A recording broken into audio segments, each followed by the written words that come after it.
Back at it. Big D Energy, Woodward Sports Network, Neil Rule, D-Mac, KG in the house. Spencer Raxter, Rax on Rax in the house as well. All of you.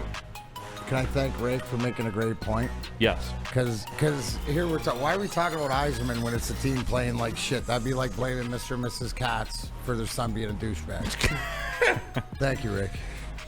Fair enough. And why doesn't it, all I hear is it doesn't work that way. This, that, whatever. You don't understand if you don't see the big picture and you don't listen to the man talk, right? Go bring up any interview, right? But the fact is the guy's still on the ice after play. And if you don't think that the most upset person is Steve Yzerman, you're an idiot. What's your alternative? Who was the saving grace? I said this yesterday. If you want to question that they've waited too long to bring up Simon Edvinsson, that's fine, right? But again, that's not your call. That's the only one, because the guy who was out there, the Tanevs and all this stuff, you weren't paying. Neil, can you explain to me why people don't get this? Because it's not about this year. You just saw in the last week, and forget the Arizonas and the Buffaloes and the teams you're supposed to beat, the next level that you're trying to get to, the Colorados, the Vegases, and the Floridas. You're not there yet. You want to mortgage anybody? You want to mortgage anything to not be able to build, and yes, you're all in. I mean, holy cow, it's Bettman hockey. Did you not pay attention? I know we haven't been in the playoffs for the last seven years or so, but it usually comes down to the last week of the season, and somebody's got to win and somebody's got to lose, and there's three teams and nobody knows what right? Is that not the way it is? We're waiting till the last minute to see what the matchups are because there's a team fight for a wild card spot in each division, and this, right? And that's the way that it is, right? So not only is this not over yet for this season, although they're going through it, and yes, I'm not hitting the panic button, but I'm standing up. I'm out of tension. No doubt. Because I don't see guys stepping up that should be, and I don't see them commitment to defense. Some of the goals that were let in yesterday from the outside, it looks like Lions tired. It looks like different things like that. But to the bottom line, you're talking about the GM, right? It's not like I get it because we're talking football too, but Daniil Hunter, you don't sign him and you get upset. Ladarius Sneed, I get these free agent stuff you're not in that position yet, and it's the fact that you're gonna question Steve Yzerman. Give me that's just ludicrous. No, it's absolutely the most ludicrous thing ever because he's got you to this situation, and he's more right than all of us are. Because he's already told you that he didn't think that they were ready this year. And I don't know how much. I'd be curious the next time I have a bourbon with Stevie Y, as we sit up top lording over LCA. I would be curious to ask him this question, D-Mac, for real. I would say, because I do think that this plays a part. I bet he wanted to poke a toe in the water, and then when the market went bananas, where people were giving up firsts and fourths for rentals, he was like, because you're not there yet, you're not. See, for those of you that thought because they went on a 12-2 run or whatever, you thought that instantly they were the Florida Panthers. That's on you. That's not on the rest of us. That's on you if you thought that. So I do think that he probably wanted to get involved to some degree, but you can't be giving up first and fourth for rentals when you're trying to be an 8 seed in the playoffs. Neil, what do you tell me all the time? That Steve Yzerman's greatest assets are his salary cap and his draft capital and stuff like that, right? The way that he maneuvers around. Yeah, you could be disappointed. Wouldn't you be disappointed that if you had a shot, if you were a contender for a Stanley Cup, then the questions, then all these questions of what we didn't do and whatever are plausible, but you nailed it. Not when you're fighting to get in the wild card and let's go get a rental so we can play Florida or the Rangers or whatever like that, which you don't expect to get through anyway. Give your heads a shake, because you're obviously not either not a diehard or don't understand the building of this.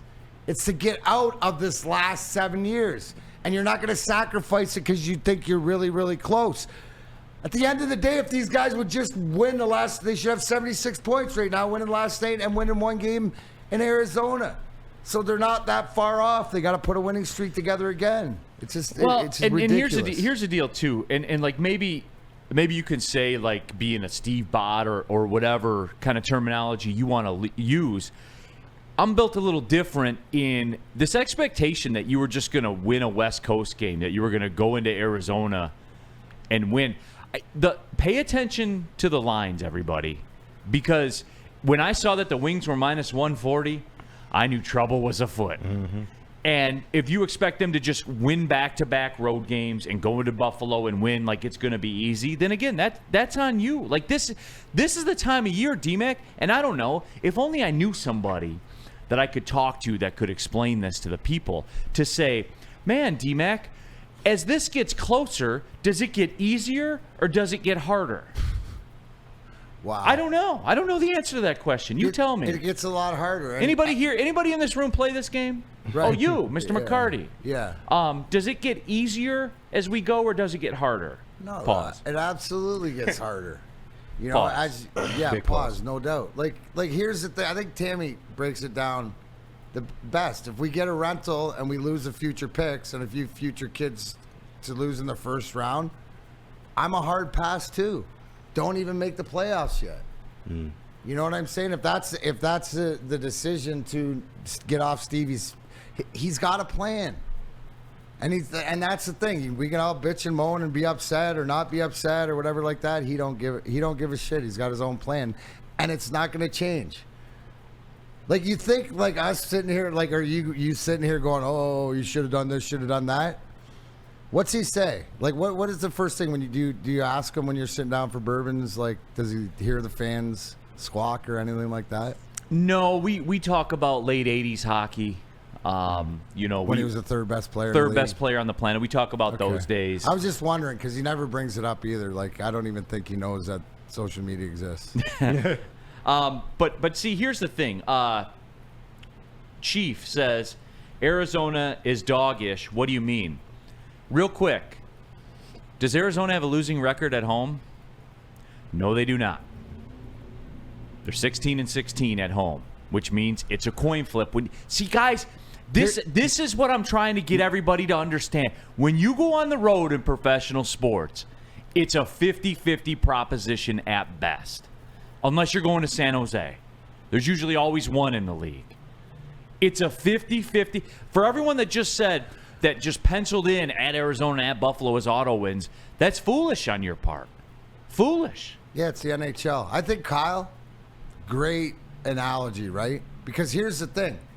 Is it Steve Yzerman we're mad at, or is it the lack of emotion that we've seen out of this team? Yeah. Remember the last couple weeks I've been talking about maturity or whatever, but KG, there's been no emotion, no fire, not even from behind the bench or whatever like this. It's almost like they're deer in the headlights. Yeah, and that kind of leads me to the question I wanted to ask. Like, not to say that it would make you feel better about the streak, but is the fact that they aren't really showing fight, is that kind of, would it look better if it were 3-2 losses or 6-5 losses instead of just getting blown out 4-0, you know, stuff of that nature? Would that make you feel better about where they're at right now? Well, yeah, because it would give me an out. Like, I could see a vision to, okay, this is why it's not as bad as you think. Look at the, couple bad bounces, but they're playing well. I'm telling you, they're playing awful. The worst they have all year at the worst time.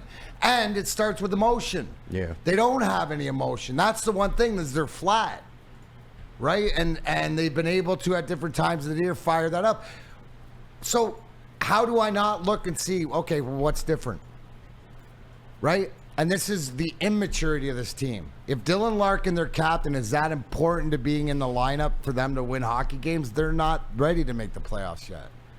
Where we thought they were, because we thought that all these 10 goal scorers and the balance through the lineup and all this other stuff, but apparently not, right? Apparently they still have to learn to play without their leader, and that just tells me that he's bigger to keeping these guys on point emotionally, because that's the thing. It's the carelessness and the softness of not only the play, and that has nothing to do with physical play. It's just goals in from the outside, guys standing in front of the net all alone. Just bad hockey. So who's going to make a difference? That's, You know, that's a prime example. Like back in the day, Kenny, when you'd be flat or there'd be a game like that. That's my job. I got to go out there and get in a fight or change the emotion and stuff like that when the guys are dead. You know, there's so many different.